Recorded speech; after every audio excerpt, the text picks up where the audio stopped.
আজকের রেসিপি কুমড়ো দিয়ে পালং শাকের চচ্চড়ি। পালং শাক কিন্তু আমাদের সকলেরই পছন্দের, তাই আজকে এই চচ্চড়ির উপকরণগুলো একবার দেখে নেব। প্রথমেই নিচ্ছি এর সাথে কুমড়ো, যেটা পালং শাকের সাথে একটা দারুণ কম্বিনেশন। বাকি সবজি যেগুলো আমার ঘরে ছিল সেগুলোই ইউজ করেছি, বরবটি, বিনস, আলু এবং পালং শাক। সাথে নিয়ে নিচ্ছি বড়ি, ফোড়নের জন্য 5 ফোড়ন আর কাঁচা লঙ্কা। কড়ায় অল্প তেল দিয়ে, সামান্য তেল দিয়ে প্রথমে বড়িগুলো একটু ভেজে নেব। বড়িগুলোতে একটু হালকা নুন দিয়ে লাল লাল করে ভেজে নিতে হবে। আর বড়ি কিন্তু অবশ্যই সর্ষের তেলে ভাজতে হবে। একটু সময় নিয়ে ভাজলে ভালো লাগে খেতে। অনেকে কিন্তু বড়ি ভাজা দিয়ে ভাত খেতেও ভালোবাসে। এরপরে সামান্য তেল দিয়ে, আমি খুবই কম তেলে রান্না করি, ফোড়নগুলো দিয়ে দিলাম। আর সবজিগুলো একে একে দিয়ে দেব, আলু, বরবটি, বিনস, তারপরে কুমড়ো, সবগুলো দিয়ে নাড়াচাড়া করে নেব। সামান্য নুন, হলুদ তার মধ্যে অ্যাড করব, হলুদ, নুন এই দুটো অ্যাড করে দিলাম।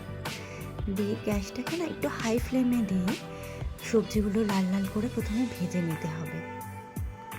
সবজিগুলো লাল লাল করে, মোটামুটি লাল লাল করে ভাজা হয়ে গেলে একটু চাপা দিয়েও রাখতে পারেন, যদি মনে হয় যে নরম করে নেবেন হালকা।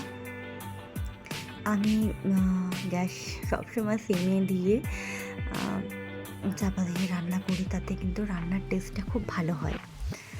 তো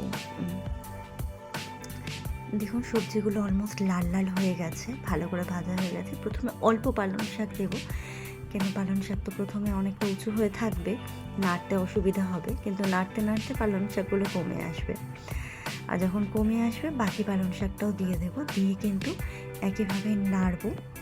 হালকা হাতে নেড়ে, পুরোটা ভালোভাবে নাড়া যাবে না, কারণ তাতে করে কড়াটা যেহেতু ভর্তি হয়ে গেছে, পালং শাকগুলো সাইড দিয়ে পড়ে যেতে পারে।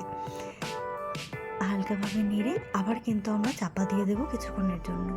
মোটামুটি 10 মিনিট মতো কিন্তু আমরা পালং শাকটাকে ঢেকে রান্না করব। 10 মিনিট পরে যখন খুলবো তখন কিন্তু পালং শাক একদম নরম হয়ে গিয়ে এইভাবে জল ছাড়তে শুরু করে দেবে। পালং শাকের জলটা পুরো মনে হবে ঝোল হয়ে গেছে। এই সময় একটু দেখে নিতে হবে যে সবজিগুলো আমাদের সেদ্ধ হয়েছে কিনা। পালং শাক তো সহজেই সেদ্ধ হয়ে যায়, কিন্তু কুমড়ো আর আলু স্পেশালি এই দুটো জিনিস সেদ্ধ হয়েছে কি দেখে নিতে হবে। আমি হালকা চিনি দিলাম, যদি আপনারা পছন্দ করেন তাহলে দেবেন, নাহলে এটা স্কিপ করতে পারেন। আমার কিন্তু সবজিটা সেদ্ধ হয়ে গেছে। আমি ওপর দিয়ে বড়িগুলো ছড়িয়ে দিলাম। এখনও কিন্তু হালকা জল দেখা যাচ্ছে, বড়িতে অনেকটা জল সোপ করে, যার কারণেই জল জল অবস্থাতেই আমি বড়িটা দিয়ে দিলাম। এটা যখন নামিয়ে রেখে দেব তখন কিন্তু পুরোটা ড্রাই হয়ে যাবে। এভাবে নাড়াচাড়া করে 2 মিনিট মতন নাড়বো। নেড়ে কিন্তু আমরা 2 মিনিট মতো নাড়াচাড়া করে আমরা কিন্তু এটাকে নামিয়ে নেব। দেখুন হালকা জল আছে, কিন্তু এটা আবার টেনে যাবে, বড়ি দেওয়া আছে তো। বড়ি এবং আলু এই দুটো জিনিসে কিন্তু জল সোপ করে, তাই আমরা যতই জল জলে অবস্থাতে নাড়াই, এই দেখুন 2 মিনিট পরে এটা কিন্তু পুরো ড্রাই হয়ে গেছে। চচ্চড়ি তো এর থেকে বেশি ড্রাই হলে কিন্তু খেতে ভালো লাগবে না। এটা ভীষণ হেলদি একটা খাবার, খুব কম তেলে রান্না করা। এর মধ্যে কিন্তু আপনারা দুটো সবজি ইউজ করতে পারেন। আমার ঘরে ছিল না, তাই আমি করতে পারিনি। ঘরে যা ছিল সেগুলো দিয়েই করেছি। একটা হচ্ছে শিম আর গাজর, এই দুটো কিন্তু এর মধ্যে ইউজ করতে পারেন, তাহলে কিন্তু খেতে আরও ভালো লাগবে।